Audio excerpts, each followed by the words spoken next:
네, 안녕하세요. 이번 시간에는 2020년이죠. 2020년 1, 2회 통합 건축 계획 11번 문제부터 보도록 하겠습니다. 11번 문제고요. 지난 영상 강의에서는 10번까지 풀었었어요. 자, 11번 문제 볼게요. 주거 공간을 주 행동에 따라 개인 공간, 사회 공간, 노동 공간으로 구분을 할 때 다음 중 사회 공간에 속하는 것은 했어요. 우리가 주택을 계획을 할 때 개인 공간이다 해서 개인 공간은 주로 침실이 되겠죠. 그리고 사회적 공간 또는 사회 공간 또는 뭐 행동을 뭐 많이 하는 그런 동적인 공간, 동적인 공간 이런 공간으로서는 대표적인 게 거실, 그다음에 식사실들이 있고요. 그리고 이제 노동 공간 또는 가사 노동 공간에서 주부 작업 공간들이 있겠고, 뭐 대표적인 예로는 부엌, 또 다용도실 이런 것들이 있습니다. 그 이외에 가사실 같은 것도 있고요. 자, 그런 것들을 이해한다면 이 문제는 쉽게 풀어갈 수가 있습니다.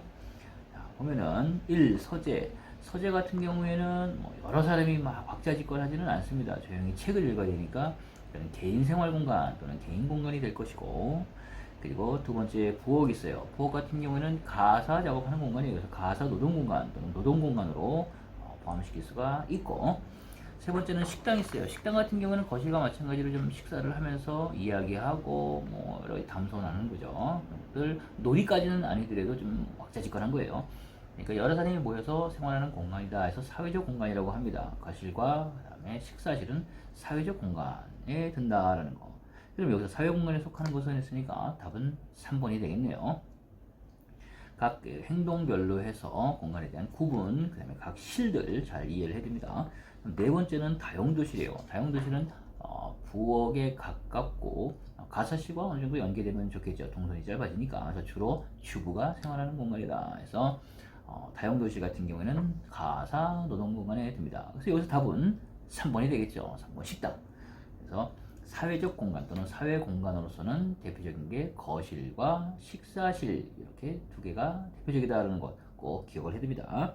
자, 11번이었고요. 자, 이어서 12번 문제 보도록 할게요. 12번 문제. 상점에서 쇼윈도우의 반사 방지 방법으로 옳지 않은 것은 물었어요. 옳은 것은이냐 또는 옳지 않은 것은이냐 해서 문제를 꼭 읽어가면서 체크를 해줍니다. 그래서 옳지 않은 것은 또는 옳은 것은 잘못 읽어서 답을 오기하지 않도록 합니다. 자, 쇼윈도우라고 그랬어요. 쇼윈도우 같은 경우에는 우리가 쇼윈도우 하면은 어디일까요? 상점에 이렇게 들어가기 전에 외부에서 내부를 보게 될 겁니다. 단면으로 그려본다면은 이렇게 유리가 있다 할 때 여기 유리예요. 예를 들어서 여기 유리고, 그 다음에 이렇게 케이스를 하나 두고 그 케이스 위에 물건을 이렇게 놔뒀어요.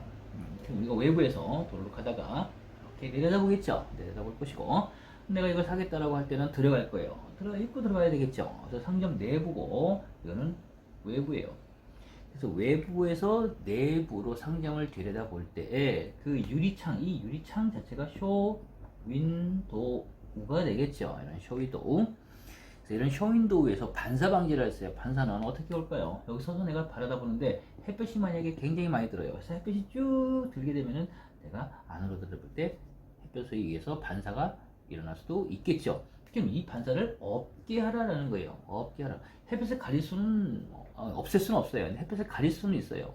예를 들어서 이렇게 그늘을 만들어주고 그러면 직사광선이 들어오지 않겠죠. 그래서 이렇게 차양을 둔다라든가 하는 방법도 있을 수가 있겠고, 또 어떤 경우에는 하늘에서부터 반사가 되니까는 이 유리를 경사면으로 두는 경우도 있어요. 이런 식으로 만약에 둔다라고 하게 되면은 땅 아래로 해서 눈이 비치니까 직사광선이 들어오지 않습니다. 그래서 직선으로 해가지고 경사를 둔다라든가 또는 곡선으로 해서 둘 수도 있어요. 이런 방법도 있고, 그리고 외부 쪽에서 볼 때 내부가 밝다. 내부가 만약에 아주 밝아요. 밝게 되면은 내부가 잘 보이게 되겠죠. 이런 방법도 있어요. 근데 외부가 밝고 내부가 어둡다라고 하게 되면은 내가 밝은 쪽이 반사가 되니까 눈부심이 올 수도 있어요. 이런 몇 가지 방법이 있으니까 꼭 기억을 해야 됩니다. 자, 우선 볼게요. 옳지 않은 것을 고르시오라고 했어요. 1번에 보면은 쇼윈도우 형태를 많이평으로 계획한다. 많이평은 약간 안으로 들어간 형태예요. 이게 많이평이에요. 이제 평면으로 봐야 됩니다. 단면으로 보기엔 좀 애매하니까 평면으로 보기로 할게요. 상점에 이렇게 면에 있고 문이 이렇게 있어요. 그냥 우리는 일반적으로 상점은 평형이라 그래가지고 우리가 서 있는 쪽에서부터 우리가 밋밋하게 들어가 있습니다. 근데 이렇게 쇼 윈도우를 그냥 밋밋하게 평면으로 들어온 것이 아니라 예를 들어서 안쪽으로 이렇게 넣었어요. 넣고 여기에 유리를 두고 여기에 진열했어요. 그러면은 우리가 이 안에 쏙 들어가가지고 내부를 볼 수가 있겠죠. 직사광선이 들어갈 수도 있겠죠. 그래도 천장면이 생긴다든가 할 수가 있으니까요. 자, 그래서 많이평 같은 경우에도 효과가 있습니다. 있어요, 이거. 자, 봐주시고. 다음에 두 번째 보면은 쇼윈도우 내부의 조도를 외부보다 낮게 처리한다. 잘 읽어야 됩니다. 이 문제가 이제 헷갈려요. 이 문제 나오게 되면은. 그래서 이 문제가 만약에 나오게 되면은 선을 하나 그리세요. 선 하나 딱 그려놓고 그 다음에 외부, 내부 한다라는 거예요. 그러면은 어느 쪽이 밝으면 좋겠냐? 내부가 밝으면 좋겠다. 해놓고 보면 됩니다. 쇼윈도우 내부를 외부보다 낮게, 내부를 외부보다 낮게, X예요. 왜요? 높게 해야 되니까. 그죠? 밝게 해야 되겠죠. 그래서 내부를 밝게 하게 되면은 반사가 일어나지 않겠다. 오케이. 그러나 내부가 어둡다. 외부보다 밝기가 낮다라고 할 때는 안 된다. 반사가 온다라는 거예요. 이렇게 표시를 해두면은 조금 쉽게 풀 수가 있습니다. 그래서 옳지 않은 것은 답은 일단 2번이에요. 2번. 쇼윈도우의 내부의 조도를 외부보다 낮게 처리해서는 안 된다라는 거예요. 밝게 하라라는 거예요. 높게. 자, 틀린 것은 2번이고 자, 답은 2번이에요. 3번 보면은 캐노피를 설치하여 쇼윈도우 외부에 그늘을 조성한다 그랬어요. 캐노피, 차양 같은 것들 이런 부분들이 캐노피예요. 캐노피 이렇게 설치했어요. 그럼 햇볕이 안 들겠죠. 약간 그늘이 집니다. 그래서 눈부심을 방지할 수가 있습니다. 자, 그리고 4번에 보면 쇼윈도우를 경사지게 하거나 곡면 유리 아래쪽으로 향하게 할 수도 있습니다. 답은 2번이에요. 자, 13번 문제 보면 오피스 랜드스케이프에 관한 설명으로 옳지 않은 것을 했어요. 오피스 랜드스케이프라고 했어요. 우리가 오피스를 계획을 할 때에는 개실이라든가 또는 개방 형식으로 대표적으로 두 개를 계획을 합니다. 오피스 랜드스케이핑이나 또는 오피스 랜드스케이프다라는 것은 개방형으로 하긴 하는데 이 개방형을 계획을 할 때 조금 작업의 흐름에 따라 배치하겠다라는 그런 개념이 오피스 랜드스케이핑이에요. 그러니까 작업의 흐름에 따라서 책상도 배열을 하고 이렇게 조금 자연스럽게 배열을 한다면은 작업의 흐름이 유연해지고 생산성 또 효율이 높아집니다. 그렇게 하기 위해서 오피스 랜드스케이프 하는 거예요. 랜드스케이프. 그래서 이 오피스 랜드스케이프는 개방형의 일종입니다. 그런 문제도 가끔씩 나옵니다. 오피스 랜드스케이프는 개실형 시스템의 일종이다 나오는데 그거 틀려요. 개방형 일종이고 일단 넓은 개방 공간이 개방이 되어 있으니까요. 그래서 오피스 랜드스케이핑. 그 다음에 개방형 같은 경우는 서열식으로 배치가 되어 있어요. 뒤에서 높은 사람, 앞에서 좀 직급이 낮은 사람이 앉게 되는데 이건 작업의 흐름에 따라서 배치를 하다 보니까 그런 서열식으로 배치하지는 않습니다. 그래서 우호적인 어느 정도의 관계를 유지해 줄 수 있는 그런 형식이 오피스 랜드스케이프예요. 자, 옳지 않은 것을 고르라 했으니까 1번 개방형 또는 개방식 배치의 한 형식이다. 맞죠? 그래서 개실 시스템이 아니라 개방형의 일종이에요. 넓게 오픈이 되어 있으니까. 그 다음에 두 번째 보면 커뮤니케이션의 융통성이 있다. 소통을 잘 하기 위해서 작업의 흐름에 따라 배치를 하니까 아무래도 작업의 흐름도 좋아지고 유연해지고 소통, 즉 커뮤니케이션도 좋아집니다. 그래서 커뮤니케이션에 대한 융통성이 있어요. 세 번째는 독립성과 쾌적감이 이점이 있다. 독립성이라는 것은 프라이버시예요. 그러면 방이 칸칸이 나눠져 있으면 프라이버시가 어느 정도 확보가 되겠죠. 근데 넓게 펼쳐진 개방식이라든가 이런 오피스 랜드스케이프 한 경우에는 오픈이 되어 있기 때문에 좀 소란스러우게 되면 소음이 그대로 들어옵니다. 그래서 프라이버시의 문제는 분명히 생겨요. 따라서 독립성은 결여됩니다. 프라이버시도 침해될 수가 있겠죠. 그런 것들. 따라서 독립성과 쾌적감의 이점이 있는 게 아니고 불리하다라는 거예요. 자, 그러면은 독립성과 쾌적감의 이점이 있는 건 무슨 형식이에요? 개실형 방식이 되겠죠. 개실 시스템. 자, 옳지 않은 것은 답은 3번이에요. 3번이 답이고 4번에 보면 소음 발생에 대한 고려가 요구된다. 소음 발생되겠죠. 이렇게 개실 같은 경우에는 몇 사람이 방 안에 안 있어요. 근데 넓은 공간에서는 소음에 대한 문제가 생깁니다. 프라이버시와도 문제가 될 것이고요. 자, 답은 3번이에요. 14번 문제 보도록 할게요. 학교 운영 방식 중에서 교과 교실형에 관한 설명으로 옳은 것은 했어요. 이번엔 옳은 것은이에요. 그래서 혹시 옳지 않은 것은 또는 옳은 것은 찾을 때 밑줄짝 별표 쳐가면서 내가 옳은 것을 고르냐 또는 옳지 않은 것을 골라야 되냐라는 걸 꼭 체크를 합니다. 자, 옳은 것은 이라 했어요. 1번 교실수는 학급수에 일치한다. 교실수가 학급수에 일치한다는 건 무슨 형식일까요? 1학년 1반부터 6반까지 있다면 1학년 1반 교실, 2반 교실, 3반 교실, 4반 교실, 5반, 6반 교실까지 다 있어요. 그리고 이제 교실수는 학급수와 일치한다고 했으니까 더 이상 교실은 없어요. 그러면 특별교실 없어요. 교과교실, 예를 들어서 미술실, 음악실 따로 없어요. 이런 거 없어요. 제도실 따로 없어요. 그냥 종합교실형 형태이죠. 따라서 일반 교실에서 모든 수업을 행해야 되는 그런 상황이 벌어진다. 따라서 1번의 설명, 교실수는 학급수에 일치한다라고 할 때는 이것은 종합교실형이 됩니다. 두 번째는 모든 교실이 특정한 교과를 위해 만들어진다 그랬어요. 모든 교실은 특정 교과, 즉 음악실 따로, 미술실 따로, 국어실 따로, 영어실 따로, 수학실 따로 다 따로 있는 거예요. 그러면 이 경우에 일반 교실이 없어요. 일반 교실이 없는 경우 교과 교실로만 구성이 되는 경우가 바로 교과 교실형이에요. 우리가 V형이라고 하고요. 따라서 여기서는 교과 교실형에 관한 설명으로 옳은 것을 보시오라고 했으니까 답은 2번이 됩니다. 답은 2번. 14번 답은 2번이고. 자, 세 번째 보면은 능력에 따라 학급 또는 학년을 편성하는 방식이 들었어요.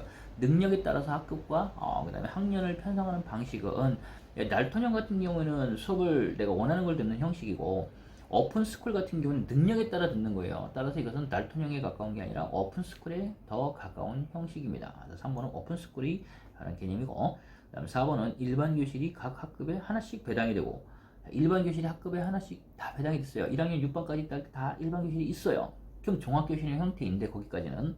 그런데 보니까 그 외에 특별교실을 갖는다 했어요. 특별교실이 플러스돼 있어요. 음악실 따로, 영어실 따로, 예를 들어서 미술실 따로 있어요.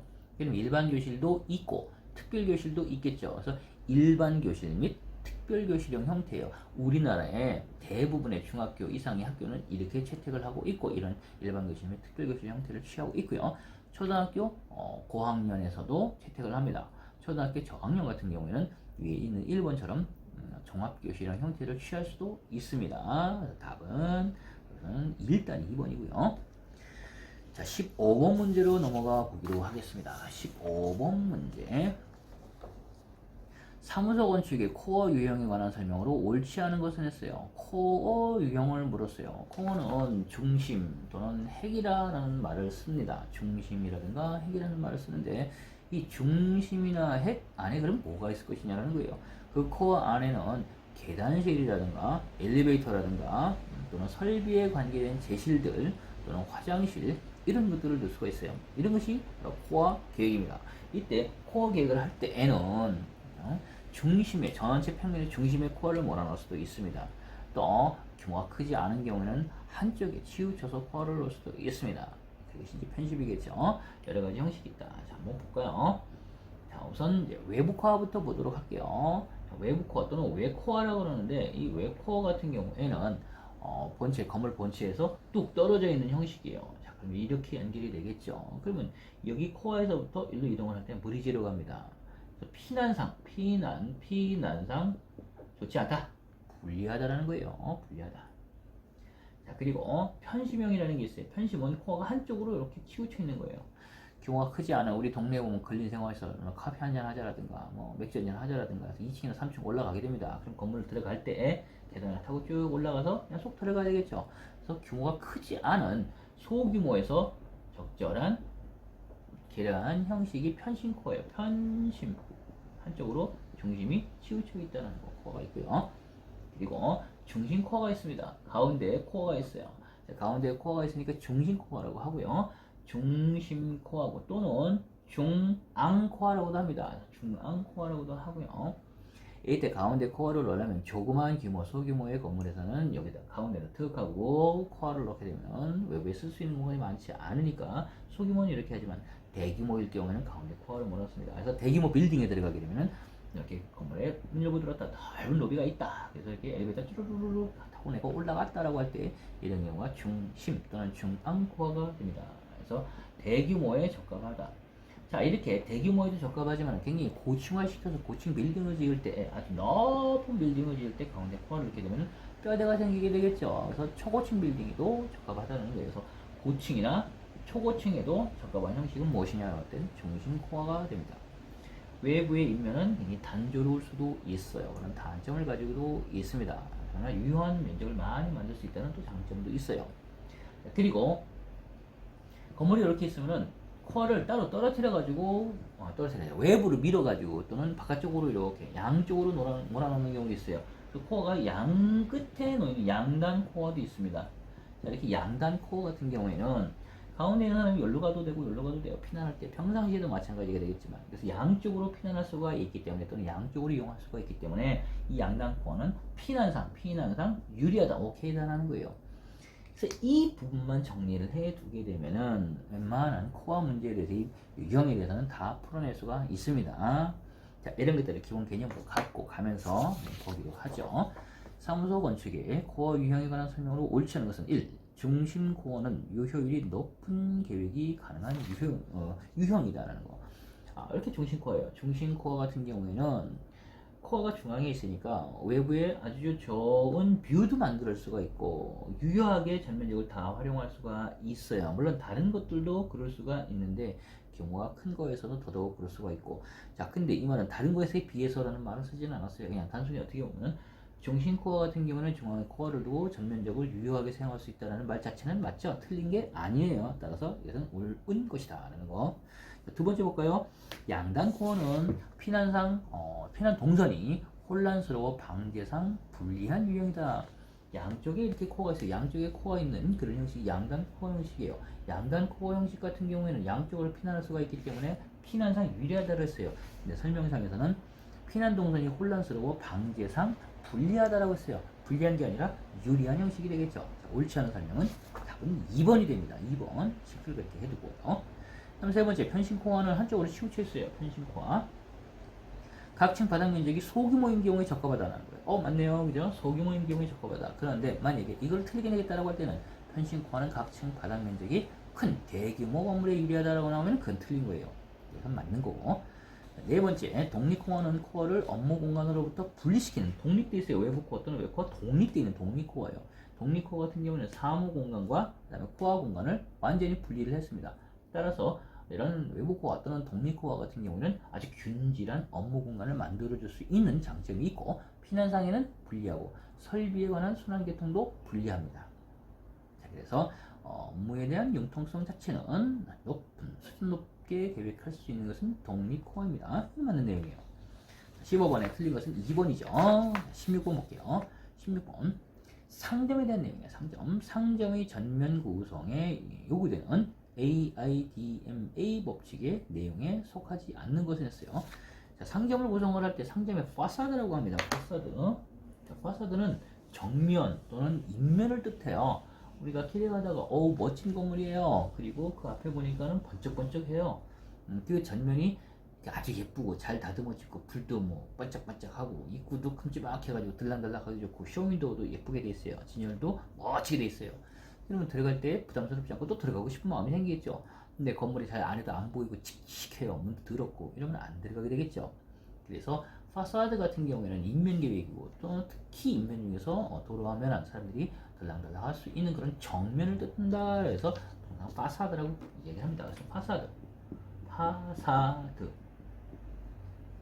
또는 상점의 정면 계획 이렇게 보시면 되겠고, 이때 이 파사드 계획을 할 때 유의할 그런 광고 요소 또는 효과 이런 것들이 있어요. 첫 번째는 A, attention이에요. attention, 귀를 끌라. 자, A만 썼는데요. 여러분들은 공부를 할 때 여기 해설이 있으니까 나머지 attention이라는 것도 잘 알아야 됩니다. 우선 귀를 끌게 해야 돼요. 딱 볼 때 멋지다, 밝다 이렇게. 두 번째 보면은 I, interest예요. 인터레스트, 흥미를 줘야 됩니다. 흥미를 유발을 해야 돼요. 그래서 신규로 새로 오픈한 매장을 보면 꽁짝꽁짝 하고 그러잖아요. 이것이 흥미예요. 흥미를 주라. 그 다음에 AID죠. D예요. D는 desire, 욕망, 들어가고 싶은 또는 사고 싶은 욕망을 주라. 그렇게 파사드를 정면을 계획을 하라라는 거예요. 그래서 욕망. 자, 이때 우리가 크리스마스 이브다라고 할 때는 크리스마스 되면은 막 트리 같은 것도 해놓잖아요. 그리고 반짝반짝 해놓으니까 저기 가면 선물 많이 살 수 있을 것 같아라는 느낌. 또 발렌타인데이 같은 경우에 이렇게 보게 되면은 초콜릿 같은 거를 많이 전시를 해놓습니다. 그럼 초콜릿 전시를 해놓게 되면은 야 이거 사가지고 내가 선물 한번 해야 되겠다 이런 마음이 든다는 거예요. 이게 이제 어떻게 보면은 흥미를 유발하는 경우도 있고 거기다가 30% 세일 또는 50% 세일 또는 1 플러스 1 또는 2 플러스 1 하는 것이 어떻게 보면 욕망 근데 그것이 상품이 아니라 전면을 계획을 할 때 쓴다라는 거예요. 그런 것들. 그 다음에 4 M M은 memory 그래서 기억을 하게끔 하라는 거예요. 기억. 다음에 와서 이 상점에서 내가 저 물건을 사야지 아주 좋은 기억을 남겨주라는 거예요. 그러니까 깨끗하다. 아 느낌 좋다. 이런 그런 상점 계획이 되는다는 거예요. 기억. 그 다음에 A. 이건 A는 액션이에요. 맨 앞에 있는 A는 쥐를 끄는 것이고 이거는 행동하게끔 해야 돼요. 문이 유리로 되어 있어 또는 자동문이 있어 척 열리면 뭔가 들어가야 될 것 같아요. 이렇게 액션을 취하게끔 하는 거예요. 그래서 행동하게끔 하라. 그래서 A, I, D, M, A 법칙이라고 합니다. 5가지 광고 요소. 그리고 주의, 흥미, 욕망, 기억, 행동. 요거 꼭 알아두셔야 되고요. 문제 나올 때는 지금 이 문제처럼 A, I, D, M, A 법칙에 속하지 않는 것을 고르시오로 갑니다. 자, 볼까요? 1번 보면 예술은 어때요? 아니죠. 오늘 예술 없잖아요. attention, interest, desire, memory, 그 다음에 action. 여기서는 예술인 아트는 없어요. 그래서 답은 1번이에요. 답은 1번. 16번 답은 1번이다. 자, 아래에서 있으니까 한 번 더 보시고요. 17번 문제로 갑니다. 17번 문제. 공동주택의 형식에 관한 설명으로 옳지 않은 것은 했어요. 공동주택에서 대표적인 비교의 형식으로는 홀형 또는 계단식형 첫 번째 홀형 또는 계단식형 또는 계단실 및 홀형 이렇게도 이야기를 합니다. 그 다음에 두 번째 복도 형식 중에서 편복도가 있고 그리고 중복도가 있어요. 그 다음에 세 번째 복도는 복도인데 복도가 아니라 복도를 기준한 게 아니라 어떤 존을 기준으로 해서 집중한 형태가 있어요. 집중식 이렇게 크게 나눕니다. 그래서 우리 문제를 물을 때는 계단실 및 홀형 또는 계단실 또는 홀형의 장점 단점 그 다음에 복도식 중에서 편복도나 중복도의 장점 단점 그 다음에 집중식은 많이 안 나오는데 집중식의 단점이나 장점은 중복도 형식에 굉장히 가깝다라고 생각하면 별도로 공부 안 해도 되고요. 그래서 이 세 가지를 집중적으로 공부를 해야 됩니다. 계단실 및 홀형 같은 경우는 홀 하나를 기준으로 해서 2개를 사용한다는 때 2호 단위고요. 큰 홀이 있어가지고 한 3개나 4개, 5개의 주거가 홀 하나를 공유할 수도 있습니다. 다수의 단위가 홀을 공유하는 주거 형태다 이렇게 얘기를 합니다. 그리고 계단이 있어야 되니까 계단으로 통해서 올라가면서 계단 차면서부터 들어가는 그런 저층형일 때 그냥 순수하게 계단실 형태라고도 합니다. 편복도 형태는 한쪽에 복도가 있겠죠. 한쪽에 복도가 있고 그다음 한쪽에 세대가 있어요. 그래서 프라이버시 문제에 있어서는 이 복도를 따라가다가 안을 들여다볼 수 있기 때문에 프라이버시는 좋지 않습니다. 중복도는 가운데 복도가 있고 그다음에 양쪽에 반대편에 이렇게 주거가 있는 주택이 있는 그런 형식이 되겠죠. 그럴 때 폐쇄 또는 밀폐됐기 때문에 소음도 심하고요. 좋은 형태는 아닙니다. 따라서 이것도 프라이버시 문제는 안 좋다라는 거예요. 그리고 복도가 폐쇄되어 있는 공간 양쪽이 창이 없다면 어두울 수도 있어요. 따라서 이때는 인공조명 같은 것들이 또는 공기조화 설비가 필요할 수도 있습니다. 편복도는 그냥 창을 복도를 뻥 뚫어두게 되면 환기도 잘 되는데 얘는 그렇지 않다는 거예요. 집중식 같은 경우에는 가운데에 이렇게 코어 같은 것이 둔다라든가 하고 복도를 두고 삥 돌아서 주거 형태를 취하는 형식이고요. 거의 중복도 형식하고 장점 또는 단점이 비슷합니다. 자, 이런 기본적인 사항을 우리 이해를 된다면 이건 어렵지 않게 풀 수 있어요. 1번 보면은 홀형은 거주의 프라이버시가 높다. 맨 위는 홀형 같은 경우에는 프라이버시, 독립성 같은 것들 좋습니다. 그리고 면적도 복도가 없기 때문에 잘 사용할 수가 있어요. 전용 면적 비율이 높은 곳이 무엇이냐 그럴 땐 이거예요. 그렇죠? 그리고 거주에 대한 프라이버시도 높다는 거. 두 번째, 편복도형은 각 세대의 방위를 동일하게 할 수 있다. 편복도형이라 했어요. 그럼 요거죠. 편복도. 그러면 어느 집이 여기가 거실이 있어요. 그럼 요 집도 거실을 내가 계획을 했다라고 할 때 아래쪽이 남쪽이다 할 땐 다 남쪽으로 남향으로 해서 거실을 활용할 수가 있어요. 이건 뭐랑 비교되냐면은 얘도 물론 할 수 있어요. 얘도 동일한 조건으로 만들 수 있어요. 그런데 다수의 단위가 아닌 이상 2호 단위는 중복도 같은 경우에는 가운데 복도가 있고 여기는 남향이다 할 때 반대편 세대는 북향으로 가게 됩니다. 따라서 이 중복도로 계획을 할 때는 남북으로 길게 건물을 계획을 해야 돼요. 동서를 길게 하게 되면은 남쪽 면한 집들과 북쪽 면한 집들이 생기기 때문에 청항상 좋지 않아요. 그래서 중복도 형식일 경우에는 굉장히 불리한 형식이 됩니다. 그러나 편복도 형식일 경우에는 균일한 환경을 줄 수가 있습니다. 자, 그래서 두 번째 보면은 편복도 형식은 각 세대의 방위를 동일하게 할 수 있죠. 맞는 얘기. 다음에 세 번째, 중복도형은 부지의 이용률은 가장 낮으나 건물의 이용도가 높다. 중복도형이에요. 중복도형 같은 경우에는 편복도를 두 개를 붙여놓거나 마주대에서 붙여놓거나 마찬가지예요. 따라서 동간의 인동관계 거리가 필요 없어요. 따라서 부지의 이용을 잘 할 수가 있어요. 그래서 부지의 이용률이 높고 건물의 이용률도 높습니다. 근데 여기 설명은 중복도는 부지의 이용률은 가장 낮으나라고 되어 있어요. 아니죠. 중복도 형식은 부지의 이용률이 높다, 가장 높다라고 표현하기 애매해요. 집중력이 있을 수도 있으니까요. 그러나 어쨌든 높다 하는 거예요. 그리고 건물의 이용도도 그만큼 높다는 거예요. 틀린 것은 3번이네요. 답은 3번. 4번은 집중형은 복도 부분에 환기 등의 문제점이 있겠죠. 집중되어 있고 빙그르르 돌아있는데 결국은 외기랑 외부의 공기랑 만나는 게 없어요. 따라서 공기조사비를 해줘야 됩니다. 그래서 집중형은 복도의 부분에 환기의 문제점이 있다. 따라서 이를 해결하기 위해서 기계적 환경 조절 필요한 형식이요. 이건 뭐 맞는 내용이네요. 17번에 답은 3번이었어요. 볼까요? 그다음에 18번 문제.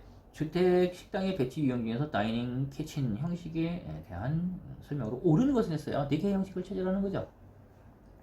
1번에 보면 대규모 주택에 적합한 유형으로 쾌적한 식당의 구성이 용이하다. 대규모 집인데 뭐 같이 여러 공간을 사용하지는 않을 거예요. 넓은 집인데 식당 따로 부엌 따로 다 있어야 되겠죠. 따라서 이 경우에는 대규모 주택의 적합한 형식은 DK 형식이 아니라 그냥 독립형이에요. 식사실이 독립된 형식, 주방도 독립된 형식. 그래서 독립형이 적합하다.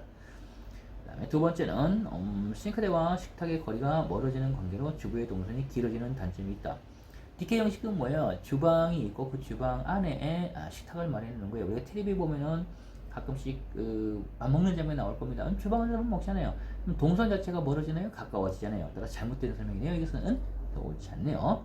그래서 싱크대와 식탁과의 거리가 가까워지기 때문에 주부의 동선은 단축이 됩니다. 반대로 설명하고 있어요. 자, 세 번째 보면 부엌의 일부에 간단한 식탁을 설치하거나 식당과 부엌을 하나로 구성한 형태. 이 형식이 이 설명이 DK 형식이죠. 따라서 옳은 것을 냈으니까 답은 3번입니다. 3번. 쉽게 찾을 수 있네요. 4번은 거실과 식당이 하나로 된 형태로 거실의 분위기에서 식사 분위기의 연출이 용이하다. 거실과 식당이 하나로 되어 있다고 했어요. 거실은 리빙룸에서 L, 식당 같은 경우는 D에서 LD 형식이에요. 이거는 좀 다르다. 그래서 18번의 답은 3번이죠. 또 쉽게 풀 수 있는 거. 자, 그 다음에 19번 문제로 넘어가 볼게요. 19번 문제. 초등학교 건축 계획에 관한 설명으로 옳은 것은 했어요. 옳은 것은 물었습니다. 틀린 것이 아니에요. 1번 보면은 저학년에서는 날톤형의 학교형 운영 방식이 가장 적합하다. 저학년에서는 날톤형이 아니고 날톤형은 자기가 듣고 싶은 과목을 선택을 해서 듣고 전체 학점을 따게 되면 졸업하는 형식이 날톤형이에요.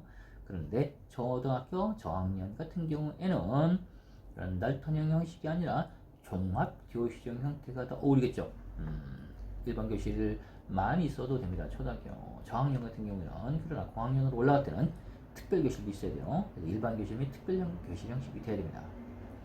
자, 1번은 틀린 거네요. 저학년은 달톤형이 아니고 종합교실형 운영 방식이 적합하다. 두 번째, 저학년의 배치형은 일렬로 서 있는 것보다 중정을 중심으로 둘러싸인 형식이 좋다.